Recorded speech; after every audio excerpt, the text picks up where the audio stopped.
con su proceso. La razón de mi trabajo es argumentar de que la única manera en la que podemos tener una visión viable de cómo se puede resolver este problema es dando un enfoque cognitivo, de cómo los agentes toman decisiones y qué tipo de capacidades están en juego para resolver esos problemas.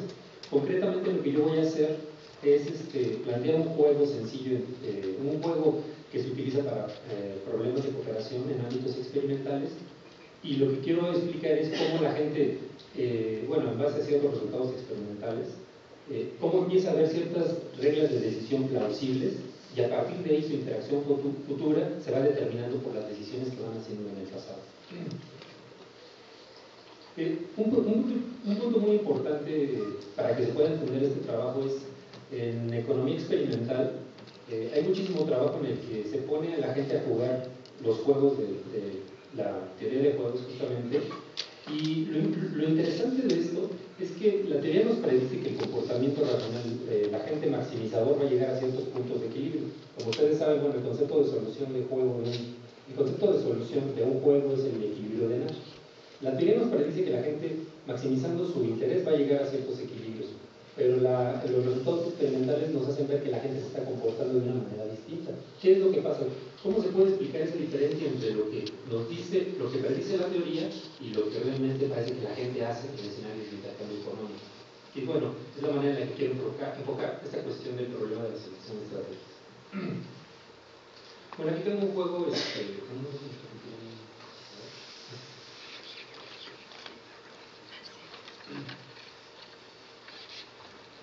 bueno, aquí lo que tenemos es un juego en forma extensiva de dos jugadores. Primero el jugador 1 toma una decisión, si escoge a la izquierda, el jugador 2 a partir de eso va a tener dos estrategias, dos formas de decisión aquí en este árbol, y en base a la decisión que toma, si se va a la derecha, el jugador 1 a su vez va a tomar una decisión, ¿no? Es un juego que yo estoy tomando de un artículo de dos neuroeconomistas que se llaman Tania Singer y Kelly McKay. Y lo que ellos plantean es, este juego, si lo vemos en términos formales, tiene dos equilibrios de Nash, que es el equilibrio en donde los dos jugadores obtienen 40 en este nodo y donde obtienen 50. ¿Qué es lo interesante de este juego? Ellos dicen, en términos formales, aunque tenemos dos equilibrios, el equilibrio ¿cómo se puede decir? El equilibrio racional es 40-40. Y es 40-40 porque para que nosotros podamos llegar a este equilibrio 50-50, se requiere que el jugador 1 juegue con una estrategia de izquierda y R minúscula y R mayúscula. Para que se pueda llegar a ese equilibrio, se requiere que el jugador 1 esté dispuesto a castigar al jugador 2 si se va a la derecha. El punto es que cuando se van a este nodo de decisión, ambos jugadores obtienen 20. Desde esta perspectiva, el jugador 2 va a preferir jugar a la izquierda y obtener mejor 50-50 que quedarse en 20-20. Así que el equilibrio racional, de acuerdo a los autores, es que el jugador 1, viendo este árbol de decisión desde el principio, lo que va a hacer es jugar 40-40, porque el jugador 2, maximizando su utilidad, se va a dar cuenta de que prefiere jugar a la derecha, donde va a obtener un pago de 60, que jugar a la izquierda y obtener un pago de 50. ¿Sí? Ese es en términos formales. ¿Qué es lo que nos dicen los autores? Dicen, ¿qué es lo que nos dice la teoría? ¿Qué es lo que pasa en la vida real? ¿Qué es lo que pasa cuando corremos este juego en escenarios experimentales? Ocurren varias cosas muy interesantes. Lo primero es que cuando los agentes juegan en ocasiones, en un solo encuentro, cuando los jugadores juegan en un solo encuentro, la mayoría de las veces juegan en el equilibrio 40-40. Pero a medida que juegan un juego repetidas veces, el número de veces y la probabilidad en la que jueguen en el equilibrio 50-50 aumenta. Pero también hay un número importante de ocasiones en las que cuando el jugador 2 se va a la derecha, el jugador 1 de hecho juega también R minúscula y R mayúscula, o sea, castiga al jugador 2 y llega al equilibrio llega a este nodo de decisión que es 20-20, ¿sí? O sea, está castigando la decisión que ha tomado previamente el jugador 2. ¿Cuál es el punto importante aquí? ¿Cómo podemos interpretar qué es lo que está sucediendo en el juego? Que lo que están haciendo los agentes no se corresponde con lo que nos está diciendo la teoría. Lo primero que quiero señalar son dos aspectos importantes para poder interpretar estos resultados. Lo primero es que si nos quedamos con el concepto de maximización de la utilidad esperada, es un concepto muy estrecho porque hay muchísimos elementos de la motivación humana que no quedan captados con este concepto. Es un concepto formal que se puede aplicar a muchísimas decisiones. Por ejemplo, en los libros de elección racional de texto te dice, bueno, tú maximizas tu utilidad sin importar el problema al que te estés enfrentando. Si estás en una guerra, maximizar tu utilidad es obtener el mayor número de bajas del enemigo. Si tú estás en un mercado, maximizar tu utilidad también tiene que ver en términos de costos o de costos monetarios.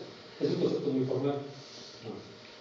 El otro es que hay que ver que la gente se interrelaciona con su ambiente para poder comprender un poquito mayor a cabalidad qué es lo que está sucediendo en este juego. Bueno, básicamente lo que voy a hacer es señalar los 3 puntos de la propuesta para ver cómo nos podemos aproximar a una explicación de esto. El primero es que tenemos que tomar en cuenta los procedimientos en la toma de decisiones.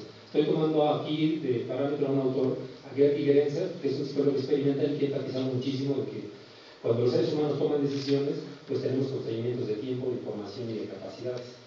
Así que bueno, ese es un primer aspecto. El segundo aspecto es la idea de que hay una identificación de tipos de agentes. Lo que realmente los agentes están haciendo en el juego no nada más están viendo el pago material que van a obtener, sino que también están tratando de identificar al jugador con el que se están interactuando. Si nada más lo interpretáramos en términos de la teoría de juegos, el valor fundamental es el resultado que se obtiene en la matriz de pagos.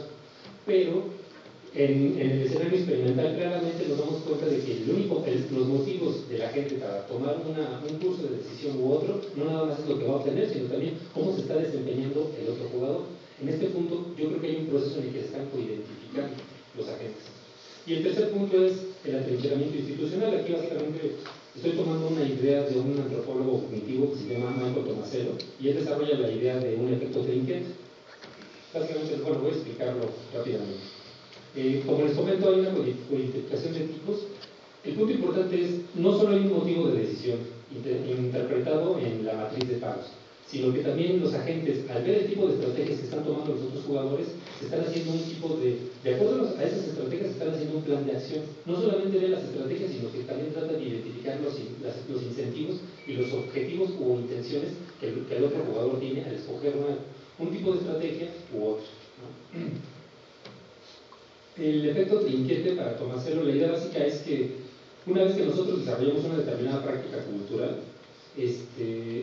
los agentes tienen la capacidad de identificar ciertas funciones, y el punto importante es que al poder identificar esas funciones podemos transmitirlas a la siguiente generación.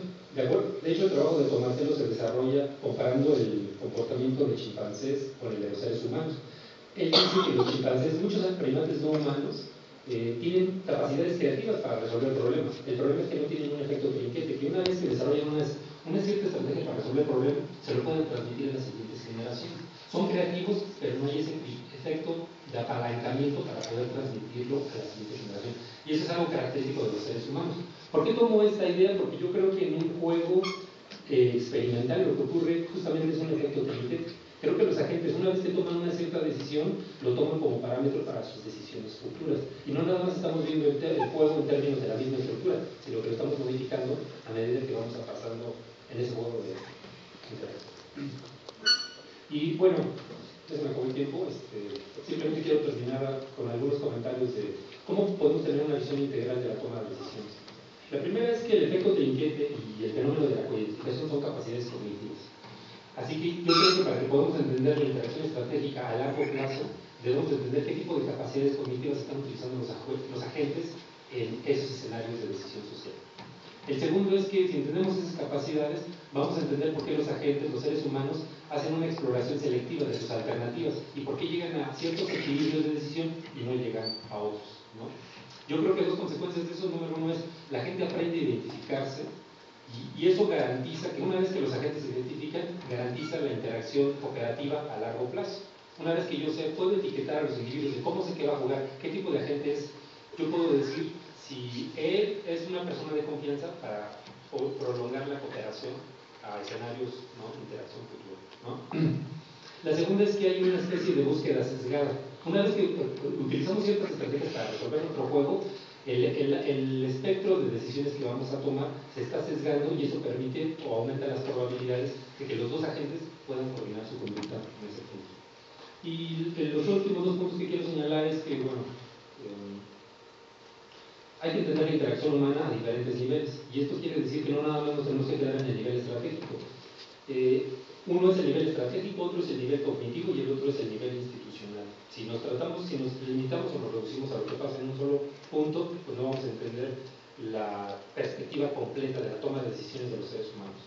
Y la tercera es que, bueno, la investigación, el segundo, perdón, es que la investigación debe de avanzar hacia modelos experimentales de la toma de decisiones, en las que los modelos tratan de captar variables como el aprendizaje, el error y la corrección desde un enfoque de la racionalidad limitada y el diseño institucional, para poder tener, ahora sí que, como dice la profesora Ostrom, una comprensión de la diversidad, ¿no?, de la socialidad humana. Muchas gracias por su atención.